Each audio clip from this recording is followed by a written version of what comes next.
कोई तो वजह होगी। क्यों? कोई अपना पैसा पानी की तरह क्यों बहाएगा? इससे भारत को कोई फायदा होगा? यह है 5th जनरेशन वॉरफेयर। अच्छा, दूसरी जंग अजीम के बाद एक बात तो बड़ी क्लियर है, बड़ी वाज़ेह है कि अब होने वाली कोई भी जंग एटमी जंग होगी। एटमी जंग पर 2 एटमी ममालिक के दरमियान हथियारों की जंग का आगाज हुआ तो अंजाम एटमी जंग पर ही होगा। उनकी महरूमियों को जवाब बनाकर भारत ने उनको पाकिस्तान के खिलाफ उकसाना शुरू कर दिया। भारत ने बांग्लादेश की सरहदों के करीब एक ऐसा रेडियो स्टेशन कायम किया जो बंगाली जबान में, जरा सुनते जाइएगा, एक ऐसा रेडियो स्टेशन जो बंगाली जबान में बंगालियों को कौम परस्ती की जानिब माइल करने। अच्छा, भारत ने ये बात महसूस करते हुए अरबों रुपए इसी मकसद के लिए वक्फ कर दिए और भारत ने मुताद्दिद ऐसी फिल्में भी बनाई जो कामयाब हों या ना हो, जिन्होंने बिजनेस किया या नहीं किया, इससे भारत को कोई फर्क नहीं पड़ा। फिर एक फिल्म जी, Ek Tha tiger, agent Vinod, children of war, phantom, border.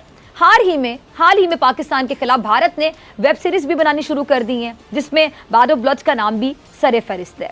इन तमाम फिल्मों और वेब सीरीज में पाकिस्तान के खिलाफ भारत की कामयाबियां।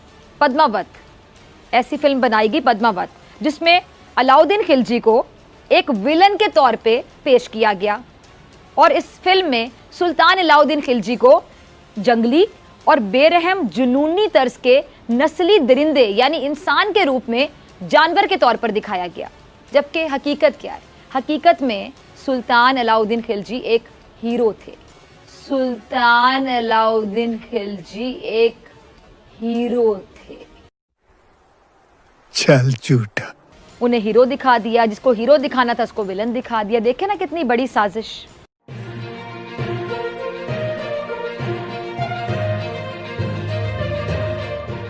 इन जंगों की तवील तारीख है। इंसान अपनी बका और सलामती के लिए या किसी जमीन पर कब्जे के लिए सदियों से जंगें करता चला आ रहा है। अच्छा, सदियों पहले जंगें आमने सामने तलवार की तेज धार इस पर लड़ी जाती थी। हजारों का लश्कर, हाथी घोड़ों की कतारें, तीर, तलवारें और फिर इस तरह हमने देखा कि लड़ाइयाँ होती थी। लेकिन इसके बाद हमने देखा कि एक ज़माना ऐसा है कि बारूद का भी इस्तेमाल सीखा गया और जंग की नौयत को हम कह सकते हैं कि यकसर तौर पर तब्दील करके रख दिया गया।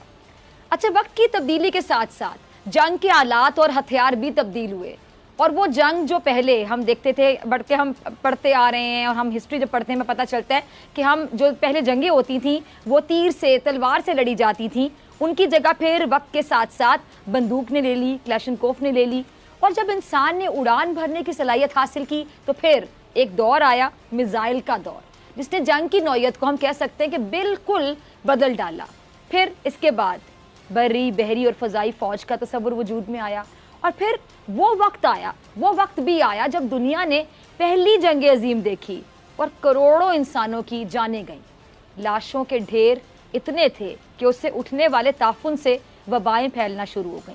लेकिन इसके बावजूद इंसान ने इंसानियत का ना सोचा, बल्कि बात गई जी दूसरी जंग अजीम तक।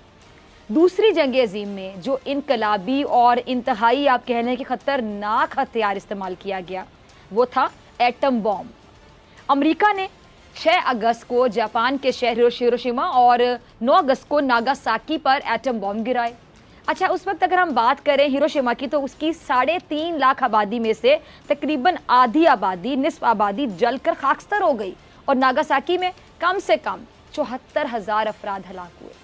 जापान पर होने वाले इन हमलों के फ़ौरन बाद एशिया में दूसरी आलमी जंग का अचानक खात्मा हो गया और बिल आखिर 14 अगस्त 1945 को जापान ने अपनी हार भी तस्लीम की और हार तस्लीम करते हुए हथियार डाल दिए।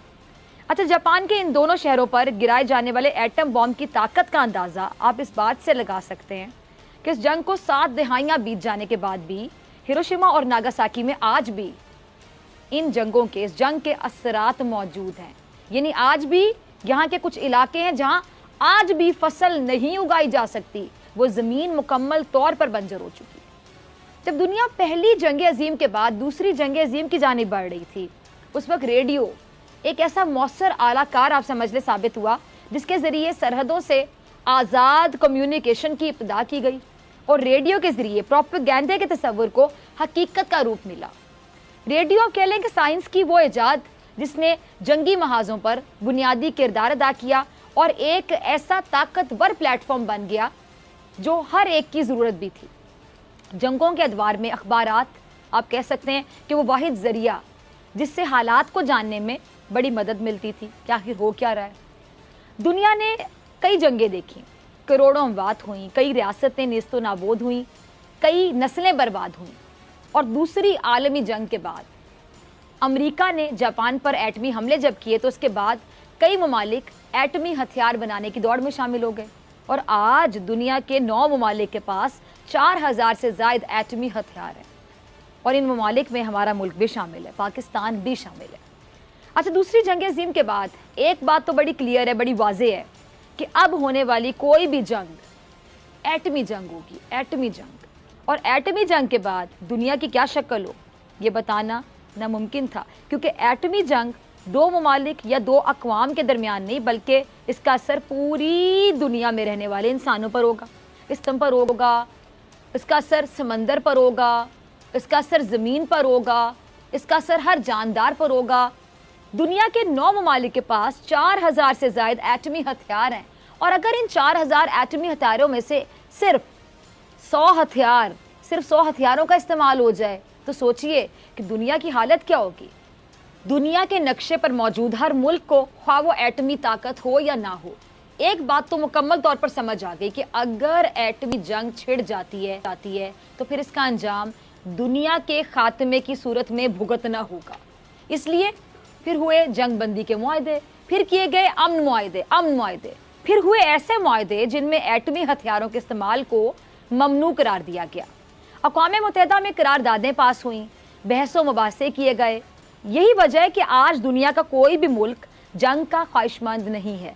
आज दुनिया का कोई भी मुल्क नहीं चाहता कि जंग हथियारों से लड़ी जाए, क्योंकि अगर हथियारों की जंग शुरू हुई और ख़ास तौर पर 2 एटमी ममालिक के दरमियान हथियारों की जंग का आगाज़ हुआ तो अंजाम एटमी जंग पर ही होगा। लेकिन जंग तो फिर भी जारी रखनी है, क्योंकि अजारादारी भी कायम रखनी है, अपने दुश्मनों को, मुखालिफिन को सबक भी सिखाते रहना है। तो फिर आगाज़ हुआ 5th जनरेशन वारफेयर का, ऐसी जंग जिसमें क्लाशनकोफ, पिस्तौल, गोला बारूद और एटमी हथियारों की जगह ली सोशल मीडिया ने। वो रेडियो जिसने पहली जंग अज़ीम में प्रोपेगेंडा को हकीकी शक्ल दी, इसमें जिद्दत लाई गई, टेक्नोलॉजी को अपग्रेड किया गया और फिर ट्विटर, फेसबुक जैसे सोशल मीडिया के टूल्स वजूद में आए, क्योंकि दुनिया ये जान चुकी थी कि हथियारों की जंग दुनिया की तबाही का सबब बनेगी। इसलिए मुख्तलिफ ममालिक ने अपने मुखालिफ ममालिक के खिलाफ हाइब्रिड वॉर का आगाज़ किया। एक ऐसी जंग जिसमें लोगों की जहन साजी की जाती रही, एक ऐसी जंग कह लें जिसमें बुनियादी हथियार था प्रोपेगेंडा। मुख्तलिफ ममालिक ने अपने हरीफ ममालिक के खिलाफ बाकायदा तौर पर प्रोपेगेंडे शुरू कर दिए, जिसमें फिल्म इंडस्ट्री का सहारा भी लिया गया। भारत ने भी पाकिस्तान के खिलाफ हाइब्रिड वॉर का आगाज़ किया और सबसे पहले बांग्लादेश में रहने वालों के दिलों में नफरत की आग भड़काना शुरू कर दी।